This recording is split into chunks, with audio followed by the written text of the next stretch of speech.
കണ്ണൂർ ത്രികോണ മത്സരത്തിലൊക്കെ വോട്ട് വരും. ത്രികോണ മത്സരത്തിലേക്ക് എത്താൻ സാധ്യത കുറവാണ് ഇപ്പോഴത്തെ സാഹചര്യത്തിൽ. എന്നാലും നല്ലൊരു വോട്ട് പിടിക്കും. അപ്പോൾ താങ്കളുടെ അഭിപ്രായത്തിൽ സുധാകരൻ ജയിക്കാൻ പ്രയാസമാണ്. എം വി ജയരാജൻ ജയിക്കുന്നുള്ളതാണ്. ജയിക്കണം തന്നെയാണ്. കാരണം രഘുനാഥെന്നല്ല, നല്ലൊരു വ്യക്തിത്വം ആരാണോ അവരവിടെ എത്തണം. അതാണ്. കണ്ണൂർ മണ്ഡലത്തിൽ BJP മത്സരിക്കുന്നത് ജയിക്കാനാണ്. അപ്പോൾ ജയിക്കാനുള്ള ഒരു മത്സരം തന്നെയാണ്. ജയസാധ്യത എന്ന് പറഞ്ഞാൽ എൻ്റെ സ്ഥാനാർത്ഥി ജയിക്കുമെന്ന് പറയുമ്പം മറ്റേ ആൾ തോക്കുവല്ല ചെയ്യുക. ഇത്തവണത്തെ പാർലമെന്റ് തെരഞ്ഞെടുപ്പിൽ ഏവരുടെയും കണ്ണ് കണ്ണൂരിലേക്കാണ്. വീണ്ടും മത്സരത്തിന് ഇറങ്ങുകയാണ് കെ സുധാകരൻ. കെ സുധാകരൻ വെറുമൊരു കോൺഗ്രസ് സ്ഥാനാർത്ഥിയല്ല CPMന്. മുഖ്യമന്ത്രി മുതൽ സാധാരണ പാർട്ടി അംഗം വരെ ഒരുപോലെ മുഖ്യ ശത്രുവായി പ്രതിഷ്ഠിച്ചയാൾ. ഇനി ആ UDFിലെ കരുത്തിനെ നേരിടാൻ യോഗ്യനെന്ന നിലയ്ക്ക് ജില്ലാ സെക്രട്ടറിയെ തന്നെ CPM ഗോദയിലേക്ക് ഇറക്കി. ജയം ഇരു പാർട്ടിക്കും അഭിമാന പ്രശ്നം തന്നെയാണ്. മത്സരം ത്രികോണ മന്ത്രത്തിലേക്കെന്ന പോലെ BJPക്കായി ഗോദയിലേക്ക് ഇറങ്ങുന്നത് കോൺഗ്രസ് വിട്ട C രഘുനാഥനാണ്. ആരെ തുണയ്ക്കും ഇക്കുറി കണ്ണൂർ? നമുക്ക് കണ്ണൂരിലെ ജനങ്ങളോട് തന്നെ ഒന്ന് ചോദിച്ചറിയാം.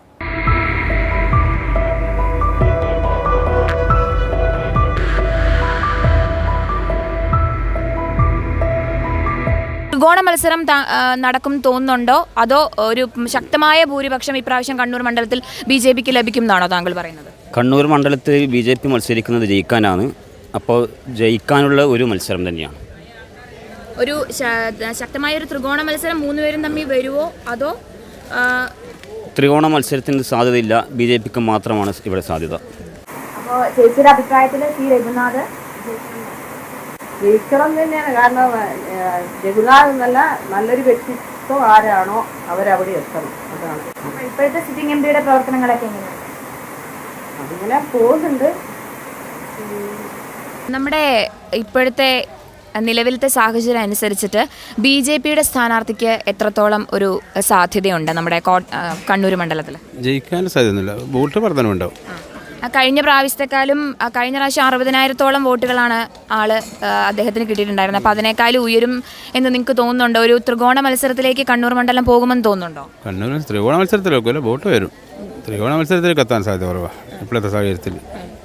എന്നാലും നല്ലൊരു വോട്ട് പിടിക്കും. അപ്പോൾ താങ്കളുടെ അഭിപ്രായത്തിൽ സുധാകരൻ ജയിക്കാൻ പ്രയാസമാണ്. എം വി ജയരാജൻ ജയിക്കുന്നുള്ളതാണ്. നമ്മുടെ സിറ്റിംഗ് MPയുടെ മണ്ഡലത്തിലെ പ്രവർത്തനങ്ങൾ എങ്ങനെയുണ്ട്?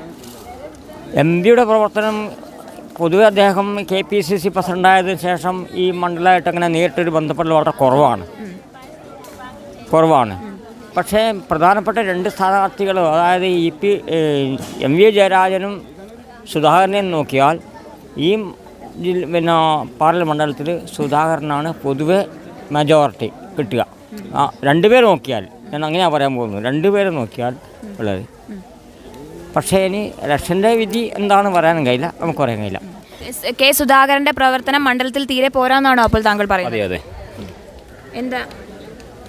അതായത് കേന്ദ്ര സർക്കാർ പ്രഖ്യാപിച്ച ഒരു കാര്യങ്ങളും വികസന പദ്ധതികളും ഇവിടെ എത്തുന്നില്ല. അത് ഒരു വലിയൊരു പരാജയം തന്നെയാണ്. ജയസാധ്യത എന്ന് പറഞ്ഞാൽ എൻ്റെ സ്ഥാനാർത്ഥി ജയിക്കുമെന്ന് പറയുമ്പം മറ്റേ ആൾ തോക്കുവല്ല ചെയ്യുക. എന്നാലും പിന്നെ അങ്ങനെയല്ല, അവർ തമ്മിൽ മൂന്നുപേരും തമ്മിൽ ശക്തമായ ഒരു ത്രികോണ മത്സരം നടക്കുമോ, അതോ BJPക്ക് ശക്തമായ ലീഡ് കിട്ടി? ത്രികോണ മത്സരം തന്നെയല്ലേ? ത്രികോണ മത്സരം തന്നെ.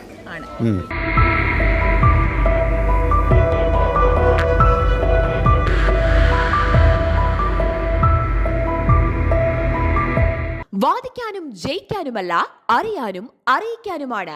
ഇനി സത്യസന്ധമായ വാർത്തകൾ നിങ്ങളുടെ വിരൽത്തുമ്പിൽ.